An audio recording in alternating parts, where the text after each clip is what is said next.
No deposit, no return. No deposit,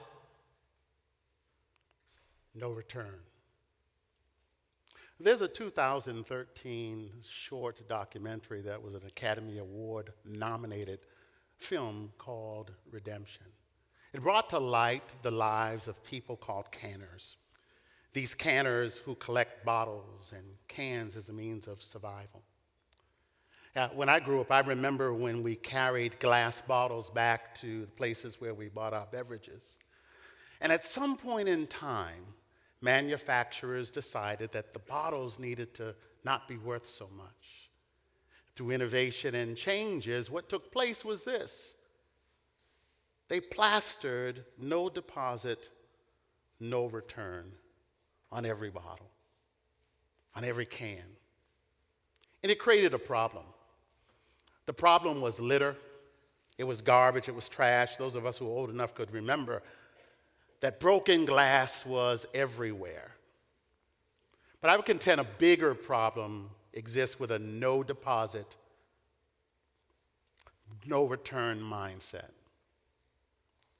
A no deposit, no return mindset leaves men and women and boys and girls void of hope and help and wholeness. A no deposit, no return mentality causes us to focus more on the me and less on the we. This no deposit, no returned philosophy causes irreparable damage to society, to women, to children, to boys and girls. See, by now you probably figured out that I'm not talking about landfills and cans and bottles. I'm not talking about canners, recycling, or redemption. I'm talking about people. I'm talking about the opportunity to make intentional deposits in the lives of men, women, boys, and girls. That we cannot expect to have a vibrant community without somebody being intentional, someone being inspirational, someone fueling someone's aspiration to be better and to do better. And we as a community, we as individuals must make intentional deposits into the lives of people. Whether it's offering someone a smile, a nod of approval, a high five, or a handshake, that we as a community, me and you, must be intentional and not miss the opportunities that are presented to us. You know, it's so important to me that we have the opportunity and we don't miss the opportunity. See, depositing doesn't take a whole lot. All it requires for us is to make the time and take the time to do it. We must find the time and make the time and take the time to listen to people's story, to help folks with their hurts, to embrace, to listen, to understand. We must take the time and make the time to reach out and touch someone. I want to share a story about a hero of mine. His name is Keith Barron Lewis. He's my little brother. Keith Barron Lewis died in 2004. Always my little brother. And I was amazed as we went to the funeral. We call it a homegoing in my tradition. 1,000 people showed up. I was overwhelmed. My huge family and his church family showed up at this funeral. But the people who showed up emotionally, who couldn't show up physically, really touched me. See, my brother was involved in prison ministry. And every single Saturday, he would get up and get dressed and travel to MCI Norfolk in Massachusetts. He would go through the pat down and the magnetometer every single weekend to make a deposit into somebody's life. And at that funeral, a mural was presented. And those empty bottles, inmates, men, took the time to draw a picture of him and write their statements on the mural. See, all the while he was out there making deposits into their lives, at the time when we needed someone to deposit into us, a mural showed up. And it was given by those unwanted, unused, unvaluable men. These empty containers that were filled up by someone being intentional in touching their lives. It's like Stephen Covey, he has a statement that he makes about an emotional bank account. And similar to a financial bank account, we have to make more deposits than we make withdrawals. An emotional bank account is something that we give to everyone that we come into connection with, whether they're our friends, our families, or even our foes. And we have the responsibility to make more deposits than withdrawals. I'm reminded of a time with my children, my daughters. I have 2 daughters. They're sort of kind of grown now. And I remember giving them their first bank account with a debit card. And I remember making a first deposit into their bank account.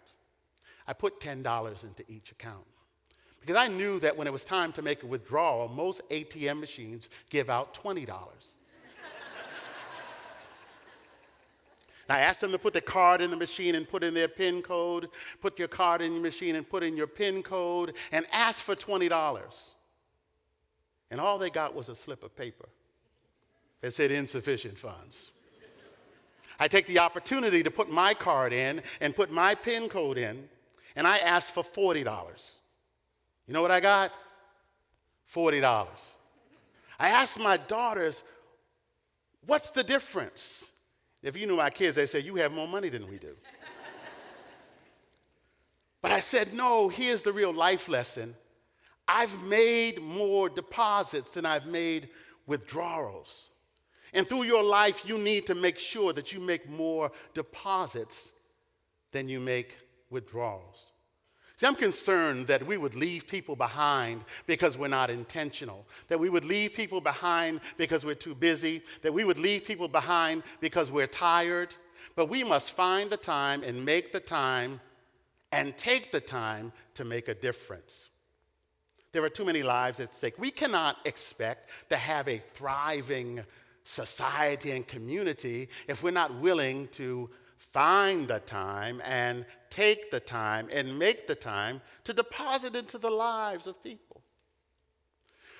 As a pastor, I have a tremendous opportunity to do that. Now, as I look back over the days and the weeks and the months and the years, I've been gifted with tremendous opportunities to give a kind word, to hold somebody's hand. But I'm sure some of the opportunities I've missed. But if I'm intentional, I expect that I will meet more than miss more. Here's a picture that has become one of my favorite photos. This picture was taken at the Merrill Auditorium. It was taken as Greater Portland gathered to mourn and memorialize the tragedy that took place in Charleston, South Carolina.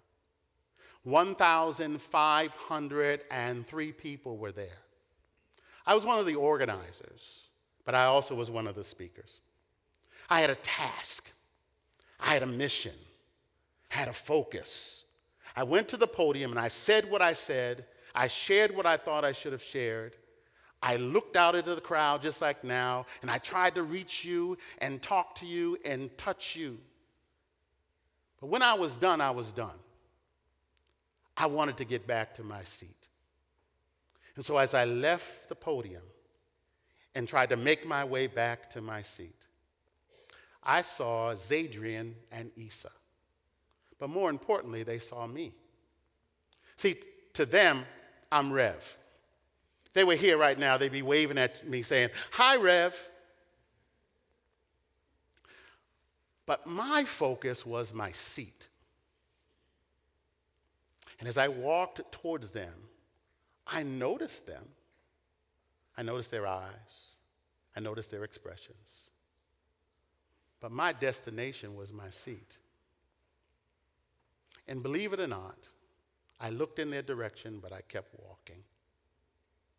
I kept walking. I walked past them. But then I was arrested. Not arrested, but I was arrested. And I stopped. And I turned. And I walked back. Look at their faces. See their expectation. Do you see their need? To them, I'm a big figure. To them, I'm important. They just wanted to be noticed. And I decided that I wanted to give them a deposit. And so you don't see my face in the picture. All you see in the upper left-hand corner is my hand. And I lifted my hand up as if to say, give me a high five. You don't see them giving me a high five, but I can guarantee you that they did. But what I want you to do is see their face and see their eyes. Because the whole time while I thought I was making a deposit into their life, they were actually making a deposit into mine. And so what they were saying to me was this. They said, Rev, we're with you. Rev, you did a good job. Rev, we're glad to be here with you. And while I was trying to help them, they were helping me. And so I came here today just to let you know that we must be intentional in making deposits in the lives of children, men, and women. We live in a great community with great people, but we cannot continue to function on me and never pay attention to we. Because I believe wholeheartedly, without a doubt, that where there are no deposits, there'll be no returns. My return on that day was a high five from Zadrian and Issa. Have you been intentional? Have you made a difference?